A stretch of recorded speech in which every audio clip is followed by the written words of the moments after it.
नमस्कार. आजच्या दिवसातील महाराष्ट्रातील टॉप 50 महत्त्वाच्या बातम्या. आज महाराष्ट्रात एकाच दिवशी इतक्या मोठ्या घडामोडी घडल्या आहेत की प्रत्येक नागरिकानं ही माहिती जाणून घेणं खूप महत्त्वाचं आहे. राजकारण, गुन्हे, हवामान, रेल्वे आणि जागतिक परिस्थितीचा थेट परिणाम आपल्या जीवनावर दिसतोय. पुढे जाण्याआधी एक विनंती करेन, तुम्हाला आमचे व्हिडिओ आवडत असतील पण अजून तुम्ही चॅनलला सबस्क्राईब केलं नसेल तर चॅनलला लगेच सबस्क्राईब करून घ्या. चला सुरुवात करूया सर्वात मोठ्या राजकीय बातमीपासून. राष्ट्रवादी काँग्रेसच्या महिला प्रदेशाध्यक्ष रुपाली चाकणकर यांनी आपल्या पदाचा राजीनामा दिलाय. हा राजीनामा त्यांनी सुनेत्रा पवार यांच्याकडे सादर केला असून यामुळे पक्षात नवीन समीकरणं तयार होण्याची शक्यता व्यक्त केली जातेय. दरम्यान मंत्री नरहरी झिरवाल यांचा एक व्हिडिओ सोशल मीडियावर व्हायरल झाल्यामुळे मोठा वाद निर्माण झालाय. या व्हिडिओमध्ये ते एका ट्रान्स वुमनसोबत सरकारी विश्रामगृहात असल्याचा दावा केला जातोय.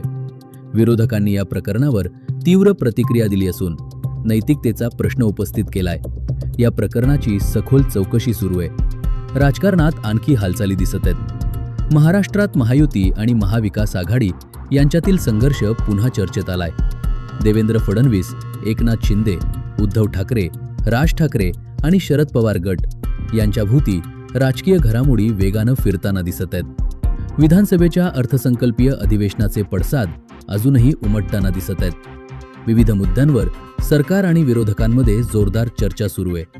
टिपू सुलतान यांच्या संदर्भात पुन्हा एकदा वाद निर्माण झाला असून राज्यभरात राजकीय प्रतिक्रिया उमटताना दिसत आहेत. आता येऊया गुन्हेगारी आणि तपासाशी संबंधित मोठ्या प्रकरणांकडे. भोंदू बाबा म्हणून ओळखले जाणारे अशोक खरात यांच्या प्रकरणात SIT चौकशी सुरू असून आज 10वा दिवस आहे. या प्रकरणात मनी लॉन्ड्रिंग आणि हवाला व्यवहारांचे धागेदोरे समोर येत आहेत. 2 नवीन गुन्हेही नोंदवण्यात आले आहेत. नाशिकमध्ये या प्रकरणाशी संबंधित 50 पेक्षा जास्त तक्रारी प्राप्त झाल्याची माहिती समोर आली आहे. त्यांची पडताळणी सुरू आहे. मुंबई पोलिसांचे 2 कर्मचारी अपहरण आणि दरोडा प्रकरणात अटकेत आहेत. या घटनेमुळे पोलीस व्यवस्थेवर प्रश्नचिन्ह उपस्थित होत आहेत. कांदिवली परिसरात 27 LPG सिलेंडर चोरीला गेल्याची घटना समोर आली आहे. या प्रकरणाचा तपास सुरू आहे. धाराशिवमध्ये झालेल्या भीषण अपघातात एका व्यक्तीचा मृत्यू झालाय. पुण्यात पोलीस भरती दरम्यान एका तरुणाचा हृदयविकाराच्या झटक्यानं मृत्यू झालाय. ही घटना अत्यंत दुःखद असून भरती प्रक्रियेतील ताणावर चर्चा सुरू झाली आहे. आता सर्वसामान्यांसाठी अत्यंत महत्त्वाची बातमी. मुख्यमंत्री देवेंद्र फडणवीस यांनी स्पष्ट केलंय की महाराष्ट्रात कोणताही लॉकडाऊन लागू होणार नाही. सोशल मीडियावर पसरवल्या जाणाऱ्या अफवांवर कठोर कारवाई केली जाईल. मुंब्रा परिसरात एका तरुणाला खोटा व्हिडिओ पसरवल्याप्रकरणी ताब्यात घेण्यात आलंय. त्याला सार्वजनिक माफी मागावी लागली. आता जागतिक परिस्थितीकडे वळूया. इराण, इस्रायल आणि अमेरिका यांच्यातील तणावामुळे जगभरात इंधन पुरवठ्यावर परिणाम होतोय. त्याचा थेट परिणाम महाराष्ट्रातही दिसू लागला आहे. काही ठिकाणी LPG सिलेंडरची टंचाई जाणवत आहे. लोकांमध्ये घबराटीचं वातावरण निर्माण झालं असून मोठ्या प्रमाणावर खरेदी सुरू आहे. मात्र दिलासादायक बातमी अशी आहे की इराणनं भारताच्या 2 LPG जहाजांना सुरक्षित मार्ग दिलाय. यामुळे पुरवठा काही प्रमाणात सुरळीत होण्याची शक्यता आहे.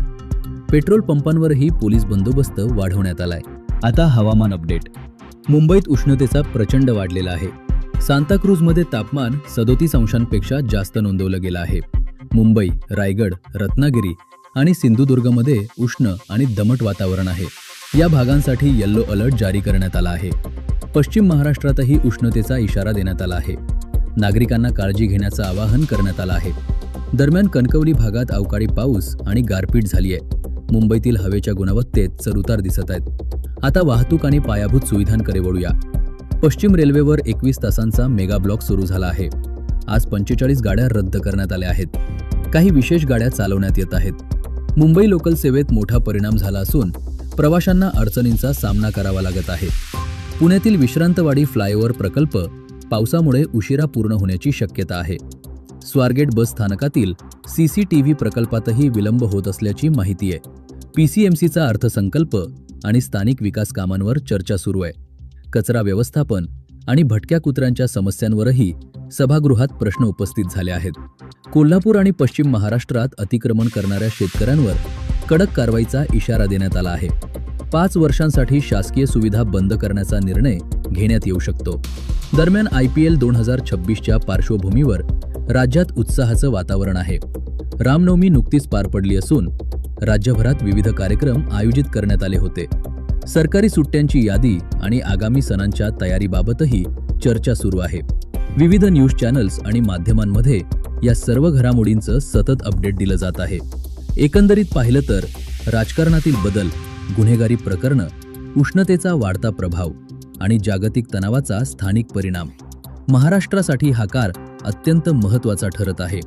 आता सरकारकडून स्पष्ट करण्यात आलं आहे की अफवा पसरवणाऱ्यांवर कठोर कारवाई केली जाईल आणि LPG तसेच इंधन पुरवठा सुरळीत ठेवण्यासाठी प्रशासन सतर्क आहे.